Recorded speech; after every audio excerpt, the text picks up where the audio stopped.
लोकसभेची निवडणूक टप्प्याटप्प्याने पुढे सरकते.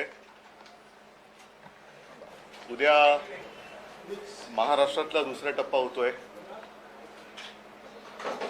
पूर्वी लहानपणी असं आपण सगळ्यांनीच ऐकलं असाल की भूताची भीती वाटल्यानंतर रामाचा जप केल्यानंतर भूत पडायचे असं म्हणायचे. खरं खोटं मला कल्पना नाही.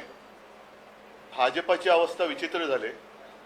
भाजपला पराभव समोर दिसायला लागल्यानंतर ते आता राम राम राम राम म्हणायला लागलेले आहेत. हा नेहमीचाच त्यांचा उद्योग आहे. सुरुवातीच्या काळामध्ये ठीक होतं, पण 10 वर्ष देशाची सत्ता. मला आजही आठवते की 2014 साली जेव्हा आम्ही युतीमध्ये होतो आणि युतीतला एक सहकारी पक्ष म्हणून तत्कालीन राष्ट्रपती महोदय प्रणव मुखर्जी यांच्याकडे आम्ही गेलो होतो. तो क्षण माझ्या डोळ्यासमोर आहे. स्वतः राष्ट्रपती सुद्धा नाही म्हटलं तरी आश्चर्यचकित होते. देशाला सुद्धा एक आनंद आणि आश्चर्य वाटलं होतं, कारण बऱ्याच वर्षांनंतर एका पक्षाची सत्ता आली होती. आम्ही एनडीए म्हणून एकत्र जरूर होतो, पण तेव्हाही भारतीय जनता पक्ष हा बहुमताचा आकडा त्यांनी स्पर्श केला होता. त्यानंतर त्यांनी नोटबंदी केली. मग 19 साली पुन्हा सत्तेवर आले. 300 त्यांनी स्पर्श केला. 370 कलम काढलं. आम्ही तेव्हाही सोबत होतो. आता मात्र त्यांच्या मनातली 5वी एक इच्छा ही देशासमोर आलेली आहे. त्यांना आता 5वी बहुमत पाहिजे की जेणेकरून ते देशाची घटनाच बदलून टाकतील, देशामधली लोकशाही मारून टाकतील. आणि ही त्यांची स्वप्न ही आता उघड झालेली आहेत. असो, मी त्या विषयामध्ये तूर्त तरी आता जाणार नाही, कारण प्रचार सभांमध्ये मी त्यावर बोलत असतो. काँग्रेसनी त्यांचा जाहीरनामा सादर केलेला आहे. इंडिया आघाडीचा जाहीरनामा झालेला आहे. आमच्या महाराष्ट्रातील सहकारी पक्ष राष्ट्रवादीनी केलेला आहे. मला वाटतं पवार साहेबांचे केलं की त्यांनी केलं. कारण आता असली कोण आहे नकली कोण आहे पूछो हमसे जरा असं झालेलं आहे. तर पवार साहेबांच्या राष्ट्रवादीने पण जाहीरनामा प्रसिद्ध केलेला आहे. मी सुरुवातीसच आपल्याला म्हटलं होतं की जर आवश्यक वाटला तर आणि तेवढ्या पुरतंच आम्ही शिवसेनेचा वचननामा प्रसिद्ध करू. याचं कारण असं की इंडिया आघाडी एक आघाडी म्हणून जे सरकार येणार आहे त्या सरकारमध्ये साहजिकच आहे शिवसेना हा घटक पक्ष असेलच. आणि इंडिया आघाडीचा जो काही जाहीरनामा आहे तो पूर्ण करून घेण्यासाठी आम्ही वचनबद्ध असूच. मात्र आज महाराष्ट्रासाठी ज्या काही गोष्टी आम्हाला प्राधान्याने वाटतात की या व्हायला पाहिजेत केंद्रात सरकार आल्यानंतर, त्या आम्ही शिवसेनेच्या वतीने वचननाम्याच्या माध्यमातून प्रकाशित करतो आहोत आणि त्या आपल्या माध्यमातून महाराष्ट्रातील जनतेच्या समोर ठेवत आहोत. दिवाकरजी रावते शिवसेना ज्येष्ठ नेते, त्यांना मी सांगतोय. नाही बसा बसा बसा. सॉरी हां, हे करा. हे 2 कॉपी सगळ्यांना द्या. एक माझ्या हातात द्या वाचायला. नाही, एक माझ्या हात एकच द्या, बाकी द्या. कागद जरा फारच सुलसुलीत केलेलं आहे. तर हां ठीक आहे. एक असा आणि एक ठेवा ना असा. हा बाजूला. हा वचननामा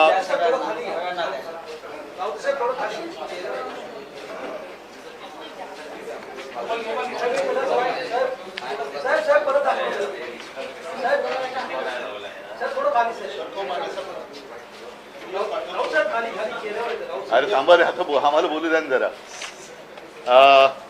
या वचननाम्याच्या सुरुवातीला शिवसेना, मी आता उद्धव बाळासाहेब ठाकरे असं वेगळं म्हणण्याचं कारण नाही, कारण दुसरी ती एसंशी अशी काहीतरी शिवसेना आहे, बरोबर ना.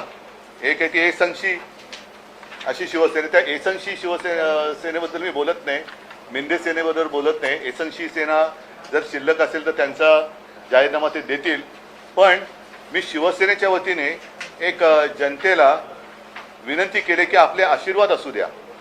आणि आशीर्वाद कशासाठी असू द्या त्याच्याबद्दल आम्ही एक थोडक्यामध्ये त्याचं विवेचन केलेलं आहे. आणि नंतर मात्र जे वचननाम्यातले ठळक मुद्दे आहेत ते मी आपल्यासमोर मांडू इच्छितो. सर्वांनाच आता हे कळलेलं आहे की गेल्या खास करून 2-2.25 वर्षात महाराष्ट्र विकास आघाडीचं सरकार गद्दारी करून पाडल्यानंतर महाराष्ट्र लुटण्याचा एक कलमी कार्यक्रम हे पोकळ इंजिन सरकार करते आणि त्याला साहजिकच केंद्राचा आशीर्वाद आहे. महाराष्ट्रातले उद्योगधंदे पळवले जात आहेत, महाराष्ट्रात येणारे उद्योगधंदे पळवले जात आहेत. हिरे व्यापार, हिरे बाजार तो पळवला, क्रिकेटची मॅच पळवली, फिल्मफेअर अवॉर्डचं फंक्शन पळवलं, सगळ्याच गोष्टी पळवल्या जात आहेत आणि महाराष्ट्राचं वैभव हे लुटलं जाते. हे महाराष्ट्राचं वैभव लुटलं जाते. ती लूट इंडिया आघाडीचं सरकार आल्यानंतर आम्ही प्रथम थांबू आणि महाराष्ट्राचं जे वैभव वाढत होतं महाविकास आघाडीच्या काळात ते त्यापेक्षा जास्त पटीने, कारण तेव्हाचं सरकार, केंद्र सरकार, मोदी सरकार हे महाविकास आघाडीच्या सरकारला महाराष्ट्राच्या विकासासाठी काहीही मदत करत नव्हतं. आता इंडिया आघाडीचं सरकार देशामध्ये येईल, साहजिकच आहे. येत्या काही महिन्यांमध्ये विधानसभेच्या निवडणुका झाल्यानंतर महाविकास आघाडीचं सरकार राज्यात सुद्धा येईल आणि दोन्हीकडे आमच्या आघाडीची सरकार आल्यानंतर जो काही एक खड्डा या मोदी सरकारने महाराष्ट्रामध्ये पाडलेला आहे तो भरून काढून अधिक जोमाने आम्ही महाराष्ट्राचं वैभव पुन्हा एकदा प्राप्त करून देऊ.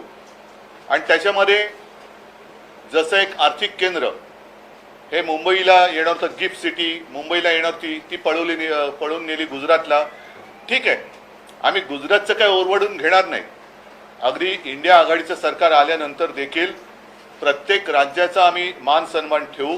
गुजरातच्या हक्काचं गुजरातला जरूर देऊ.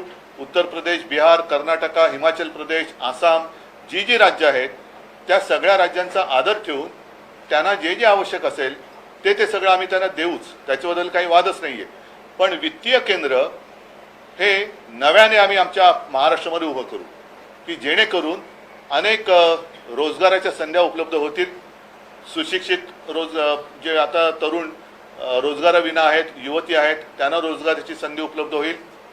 शहरांमध्ये रोजगाराची संधी उपलब्ध करत असताना ग्रामीण भागामध्ये सुद्धा अनेक तरुण असे आहेत की जे शिकले सवरलेत पण तिथे नोकरीची संधी नाही आहे, म्हणून त्यांना स्थलांतर करावं लागते. आपल्याच राज्यातही करावं लागते आणि काही ठिकाणी परराज्यात सुद्धा करावं लागते.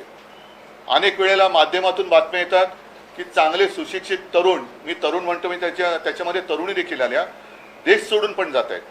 तर त्यांना तिथल्या तिथे स्वतःच्या जिल्ह्यातच गावातच रोजगार कसा निर्माण करता येईल याच्यावरती सुद्धा आम्ही अधिक लक्ष देणार आहोत. करोनाचं संकट हाताळत असताना एक गोष्ट प्राधान्याने आढळली ती म्हणजे आपल्या आरोग्य सुविधांमध्ये असलेली उणीव. जिल्हा रुग्णालय जे आहेत त्या जिल्हा रुग्णालयांमध्ये काही ठिकाणी जरूर झाले असतील, पण प्रत्येक जिल्हा रुग्णालयात अत्याधुनिक जी काही उपकरणं आहेत ती उपकरणं आणून ती सगळी जिल्हा रुग्णालयं अद्ययावत करण्यात येतील. ग्रामीण भागामध्ये ज्याला आपण प्राथमिक उपचार केंद्र म्हणतो, माझ्या असं लक्षात आलं की काही प्राथमिक उपचार केंद्रामध्ये ज्याला PSC म्हणतो तिकडे थर्मामीटर्स पण नाही आहेत, नर्सेस नाही आहेत, डॉक्टर्स नाही आहेत. मधल्या काळामध्ये तर आपण पाहिलं असाल की नांदेड, नागपूर, अगदी ठाण्यामध्ये